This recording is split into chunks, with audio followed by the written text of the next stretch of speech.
The following podcast contains spoilers and rude words. Mate, did we watch a thing this week? Yeah, we did.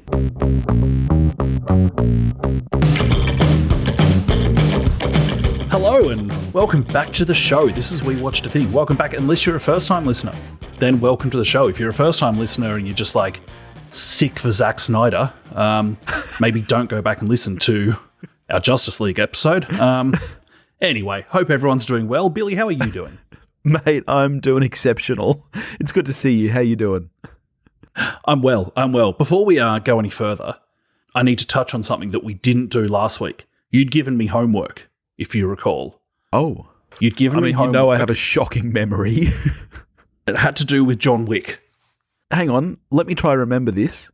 Was it to recast John Wick in a universe where... It was where he'd already ticked the box for cold-blooded revenge person if Without Remorse had been made in 1993 with Keanu Reeves. Now, I actually did give this some thought. I've got a few here that I can run by you. You can, as studio head of We Watched Pictures, you tell me if any of these would have flown in... When was the first John Wick? Like 2013? Something like that? Anyway, so this is just before the dramatic comeback of Colin Farrell with The Lobster. Is it possible that a Colin Farrell renaissance could have started with John Wick? I could definitely see that. I could really, really see that, actually.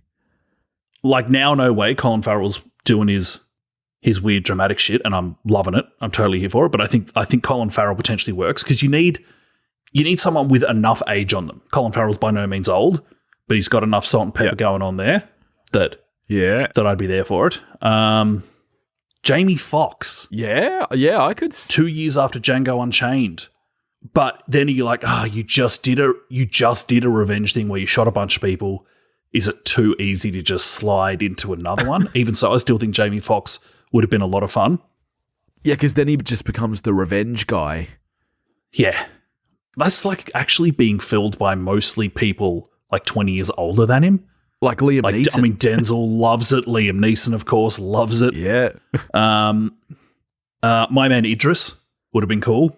Oh, yeah. I mean, real talk, though. Is there any role that Idris wouldn't be cool in? No, Idris is the answer for everything. Actually, no, that's not true. We have the answer to this question, and it's Fast and Furious. Yeah, that's a good point. Yeah. And then my last one. This is my wild pick. This is my Billy pick. I'm interested. Because you remember that my pick was Will Ferrell. Brace yourself and do me a favor. Let it sit for 2 seconds before you make a snap judgment. Done. Although then, if you still absolutely trash it, I'm actually quite comfortable with that. Okay. Here we go. Wild pick for John Wick in a universe where Keanu can't do it. David Schwimmer.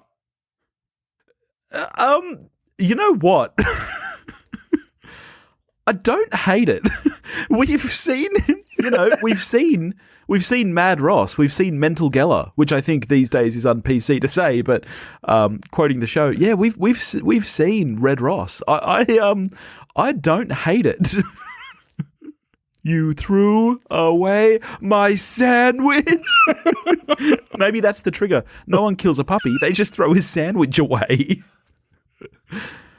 I think I would be 10 times more likely to watch and enjoy that film than I did the current John Wick, honestly. There you go. Well, look, if I've pleased you, that's all that matters to me.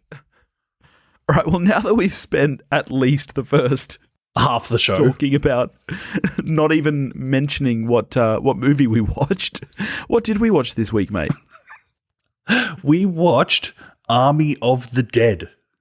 That's right, a 2021 American zombie heist film directed by Zack Snyder with a screenplay by Snyder, Shay, Hatten, and Joby Harold, and it stars an ensemble cast of Dave Bautista, Purnell, Omari Hardwick, Ana de la Reguera, Theo Rossi, Matthias Schweighöfer, Tig Notaro. I'm done there. What is it about, Tove? They're zombies. They're contained in Las Vegas. People decide they should combine Ocean's 11 with this state of affairs, and we're off. So I knew nothing about this film going in. I don't watch trailers. I haven't watched trailers in about, 4 years now. I went into this assuming, and maybe I'm the only person in the world who thought this, I thought this was a sequel to Dawn of the Dead. So, having not seen Dawn of the Dead, I was unsure if this was... I still wasn't sure if it was or not. Okay. After watching it, I was like, is this just a different slice of the same universe that happened in, or is it its own thing? I had to actually check after the film to realize that no, it's just its own thing. It is its own thing, and in tone, it is completely different. Dawn of the Dead is a very, very good horror movie. It's penned by James Gunn, who is a far better screenwriter than Zack Snyder, just quietly, and it's honestly one of the few good remake movies. This is not a horror movie, and I went in expecting a horror movie. This is an action heist with some zombies in it. So for me, that took me completely off guard. Is this what you were expecting when you went into the film? I mean, there's less slow-mo than I thought there might be, given the filmmaker. I didn't have too many expectations going into it, to be honest. And I suppose particularly because going into it, I actually did so with the assumption that it was a sequel. Yeah. And so I didn't know the tone of the film that I thought it was a sequel to. Yeah, okay. Yeah. So this film, it starts off with a very good-looking sequence of our alpha zombie escaping confinement, I guess, as it's being relocated. Really, it's like, as I said, good-looking sequence. The sequence, I suppose, really is about human stupidity and how that's often our downfall. That opening sequence has just a stunningly low opinion of Defence Force personnel. Oh, it does, doesn't it? I mean, they're awful at their job. Like, they receive a clear order and they're like, what? I know. Can you repeat that? Yeah. Then when that order is given, someone's like, what do you mean? I'm just going to question that order while I stand here long enough to get owned by a zombie. Yes, I agree. I quite liked the opening sequence. I think it's by far the strongest part of the film. I was very much lost after the first 10 minutes. But I very much enjoyed the opening sequence and I thought I was going to be in for something good. But, I mean, you're right. Like, they are so dumb. Even me, a layperson, my first thought is she's telling you this because she's about to nuke the area. Like, that's just immediately where my head went. She's telling you to get as far away from the payload as you can. She knows it's been compromised. You're about to be nuked. Evidently that didn't happen, which honestly, it's kind of dumb of them. They should have. I know. I was like, how was there not a helicopter or something just following these guys in case this happens and then it just launches? Yes, exactly. It's very, very dumb. So, I mean, it has a bad opinion of defense personnel from the top down. Yeah, that sequence apparently took 5 weeks to shoot. You're kidding me. Because it's shot at dusk, and so the conditions they had for shooting, they had for such a small amount of time. 5 weeks. Mate, you know the dumbest thing about that is the time of day for that sequence really doesn't matter. It's not mate. Yeah, it's just to look cool. Yeah. And it's not, in fairness, yes, it does look cool. It does. I don't know if it's 5 weeks of production cool. No, absolutely not.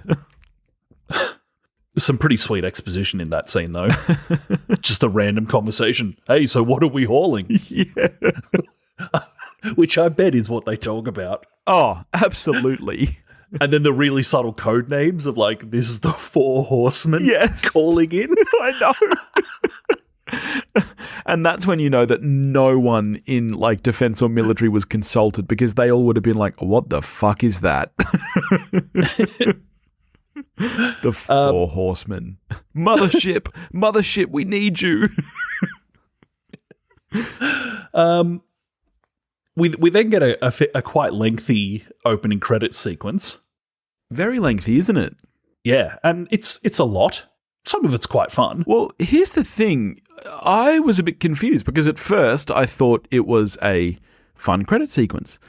I find the pacing of the opening extremely strange because the opening credit sequence is where you get the majority of backstory, and by the time you're getting it, it's so late that it takes your brain a minute to catch up to realize what's happening. When we start seeing Dave Bautista, I'm like, oh, am I meant to be paying attention to this credit sequence instead of just thinking it's something kind of fun? Did you have the same experience, or was that just me?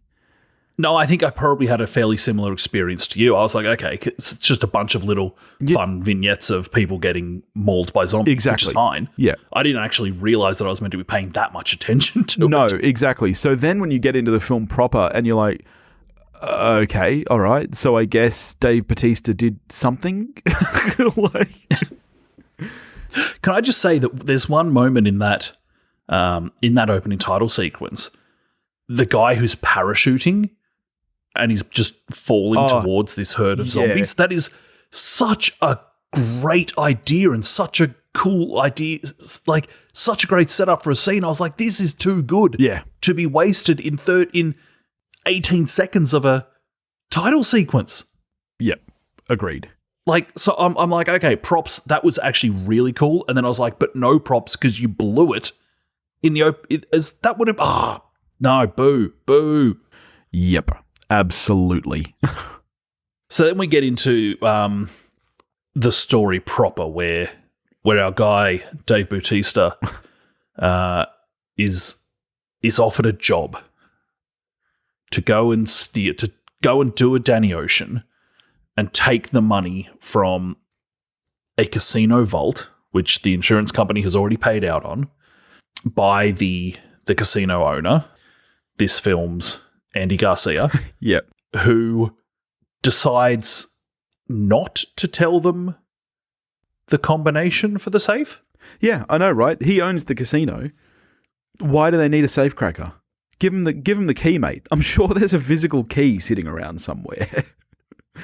Maybe it's some kind of super safe that changes combination every 12 hours, but in that case, what you could at least establish that. Well, but even if it changes every 12 hours, that would be a computer system that would be like they would have some way of knowing it. That would be a pretty bad safe design if it was like, oh, sorry, mate, the code changed. I can't get your money. Don't know what was going on there, but whatever.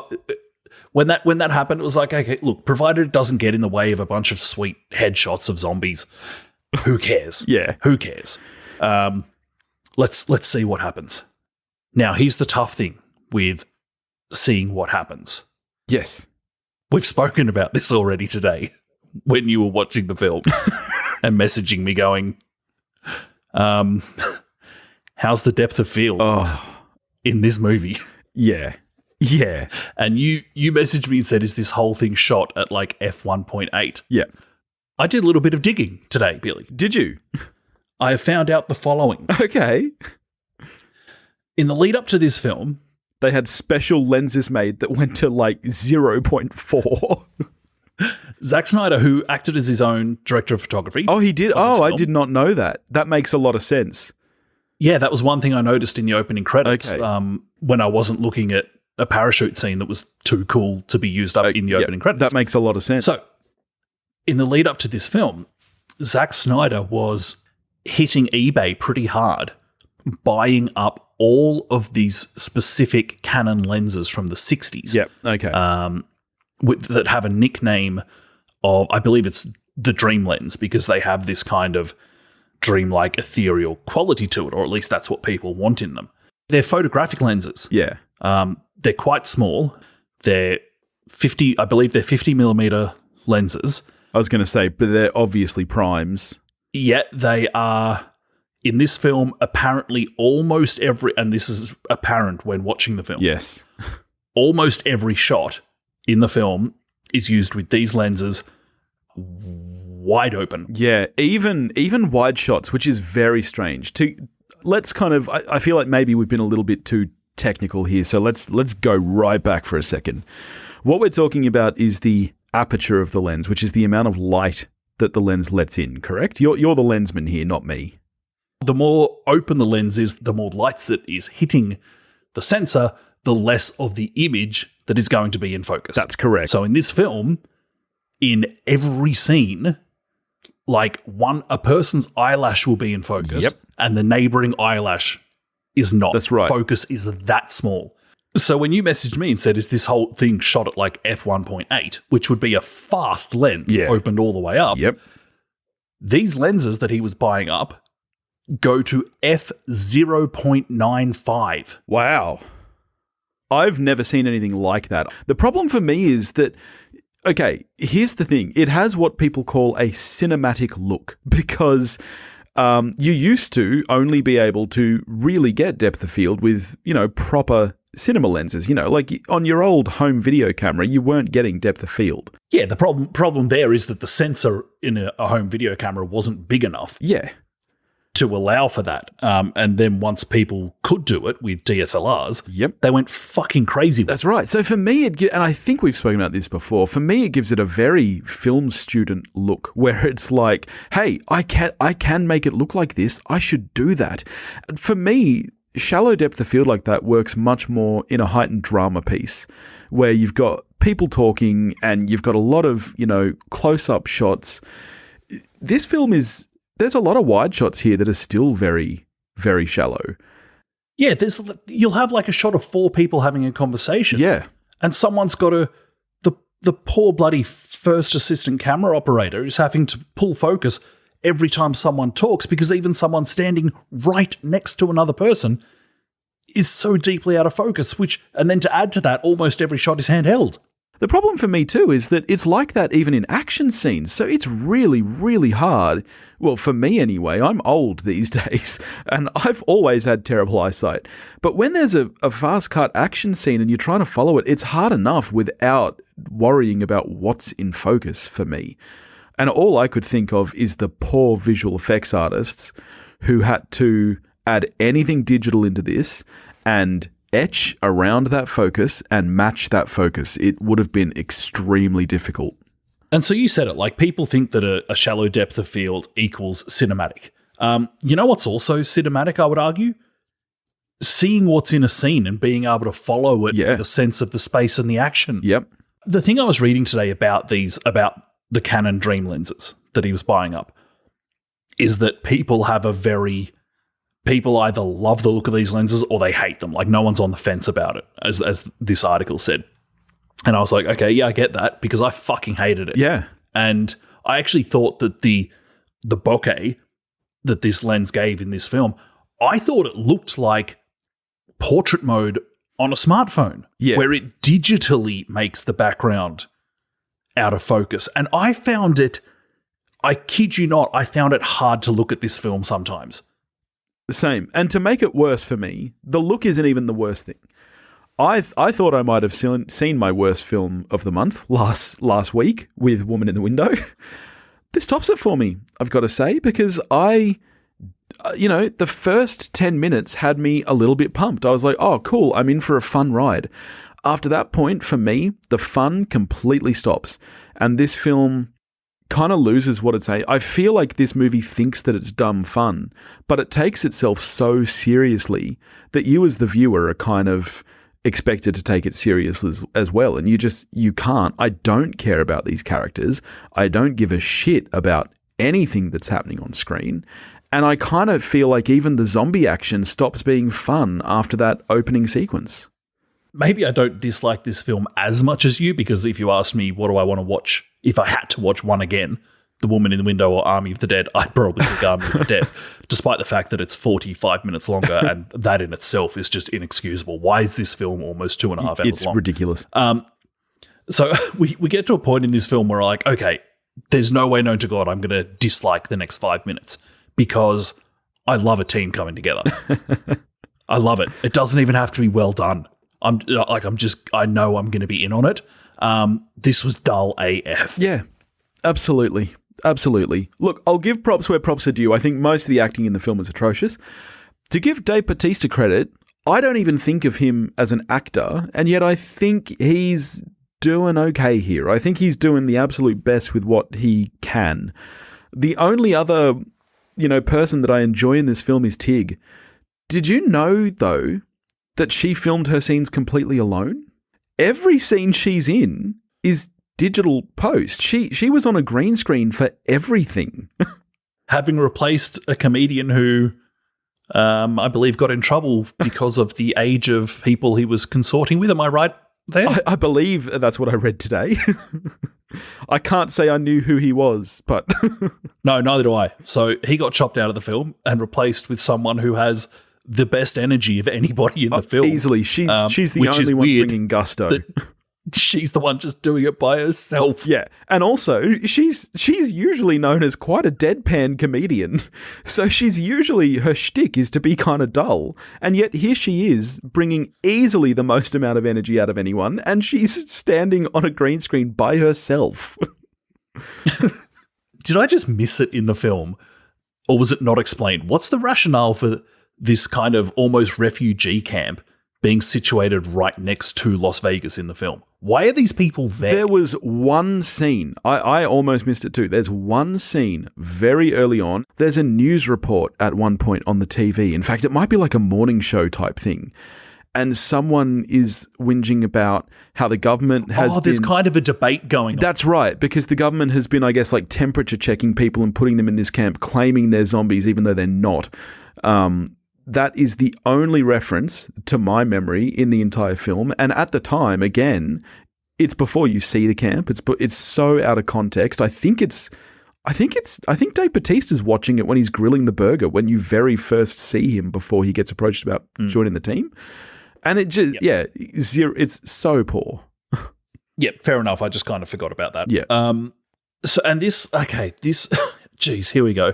With the people in the camp, this leads to one of my things about this film that I thought was just genuinely badly done, which is just the amount of B plots taking up time in this film that they just should not be there. I mean, that's the thing. You touched on before that this film is overly long. This movie is at least an hour too long. There are large chunks that should just not be in this movie. Yeah, looking at you, mum from the camp B plot. Yeah.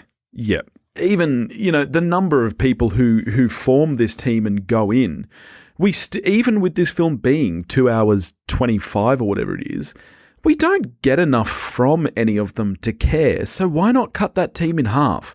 Why isn't this like just Dave Bautista, a helicopter pilot, and a safecracker? We don't need the amount of people. Those B-plots with the guy taking the Queen's head and whatnot, it's so bad. I could stand to keep the sleazy corporate guy screwing everyone, just basically Paul Reiser from Aliens being there. We know that can work. It doesn't, you don't care about it in this film because it sucks. Well, yeah. It's not that can't work. Yeah, I think the problem for me is that, as I said, I kept expecting to have fun at some point. What is this movie doing if it's not trying to make the audience have fun? When I came into this film, I was like, surely, maybe the ceiling for this film isn't that high. But my assumption was that the floor would actually be reasonably high because I was like, worst case scenario, there's just a bunch of fun killing of zombies. Yeah. And at least there's some fun gore. There's some cool action scenes. That's the worst I'm going to get. But in classic Zack Snyder, he doesn't want you to have fun. No, that's the problem. And I just don't even understand. Dave Bautista, he's knockoff Rock. That's his whole shtick is, when you can't get the Rock, get Dave Bautista in and you'll have a pretty decent time. He's not a dramatic actor.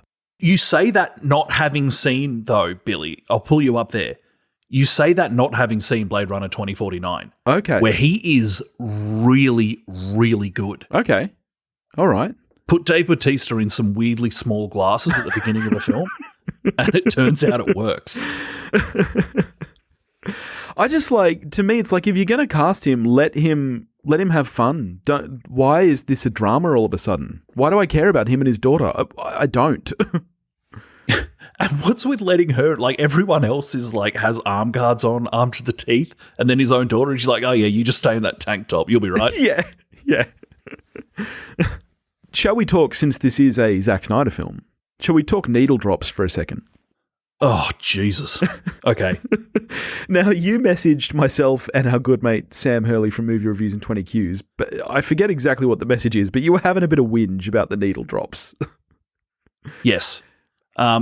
It begs the question, can something be so obvious that you're actually embarrassed for the film? Yeah, I did think that towards the end when the Cranberries Zombies started playing, and I was like, oh my God, that is so on the nose. It almost hurt. You know, that is a song that holds a special place in 90s kids' hearts. Oh, mate, I love that song. Yeah, how were you ever not happy to hear that song? And yet... Yeah.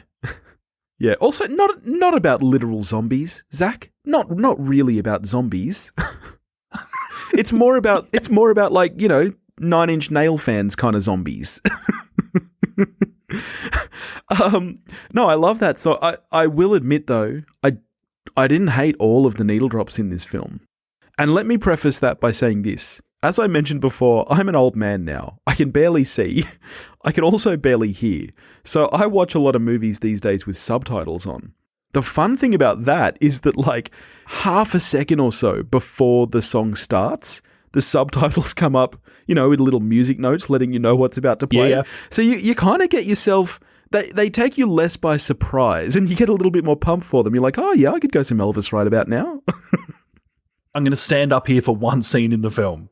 Just Fox News, fair and balanced style. The actual lead up to the safe cracking with the triggering of the booby traps, you know, discount Raiders of the Lost Ark. Where they send the zombie down? Exactly. Yeah. Most of this film, like I said, doesn't want you to have fun. That is a fun scene. You know, a 110-minute movie of that energy, yeah, like, would have been sensational. Agreed. That scene is easily, once they hit Vegas, that's the only fun scene in the film for me. Like, there's a couple of, you know, there's some fun enough gore, but on a scale of 0 to Evil Dead 2, it's close. It's like, we're not, yeah. No, absolutely. And most of the fun gore does happen in that opening sequence for me. By the time you get to some of the gore later in the film, I'm so past it that I can't say I was having fun with it. The jaw rip early on, that's good, clean fun. Yeah. By the end, it's kind of just a lot of automatic gunfire, which miraculously, almost all of which are headshots. Yeah, I know. I mean, you know, he's got a medal. He's apparently pretty kick-ass, but everyone's just like spraying and heads explode all over the shop. It's like, ooh, that's good shooting. Where is somebody reattaching a chainsaw to their cut-off arm? You know, like, where is the fun? I agree. And this is the problem I have. This is why I didn't care for John Wick, going back to our opening conversation. To me, it's just a lot of bullets flying, and that kind of action just doesn't do it for me. I want choreographed fight scenes with interesting weapon choices, especially in a zombie film. That's what it's for. They tease it early on when the team is getting together, and you see, and again, one only other fun kind of moment in the film, when you see Safecracker's kind of imagination of what it might be like, and he's holding the club with the barbed wire and stuff on it.